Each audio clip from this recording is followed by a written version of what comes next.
मुंबई महापौर पदासाठी आता दिल्लीमध्ये खलबतं होणार आहेत। अतिशय महत्त्वाची अपडेट आपण पाहतोय। राज्यातील भाजप आणि शिंदे सेनेच्या नेत्यांची दिल्लीमध्ये बैठक होणार आहे।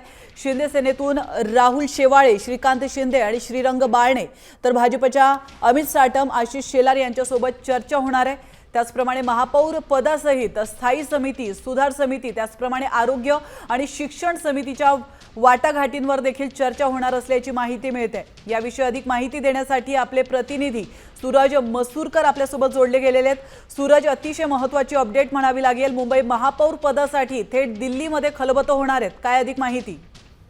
निश्चितच या सर्व गोष्टींसाठी मग तेव्हा मुंबईचं महापौर पद असेल, स्थायी समिती पद असेल, सुधार समिती आणि आरोग्य आणि शिक्षण या सर्व समितींच्या वाटाघाटीवरती ज्या आहेत, या दोन्ही पक्षामध्ये आज दिल्लीत खलबतं जे आहेत ते रंगणार आहेत।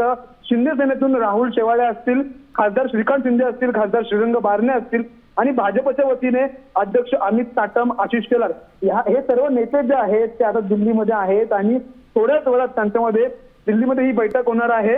जर का पाहायला गेलं तर शिवसेना देखील 2.5 वर्षासाठी महापौर पद जे आहे ते मागत आहे आणि प्रामुख्याने याच मुद्द्यावरती महत्त्वाची जी चर्चा आहे ती होणार आहे की बाळासाहेब ठाकरे यांच्या जन्मशताब्दी वर्षानिमित्त शिवसेनेने मागणी धरलेली आहे की आम्हाला 2.5 वर्ष महापौर पद द्यावं, एक परंपरा कायम राहावी। आता यावरती या सगळ्या बैठकीतून नेमकं काय बाहेर येतं दिल्लीमध्ये काय? नक्कीच सूरज, धन्यवाद तुम्ही दिलेल्या महत्त्वपूर्ण माहितीबद्दल। आपण पाहतोय आता मुंबई महापौर पदासाठी दिल्लीमध्ये खलबतं सुरू आहेत। नेमकं काय होतं, या चर्चेमधून काय समोर येतं हे पाहणं महत्त्वाचं असणार आहे।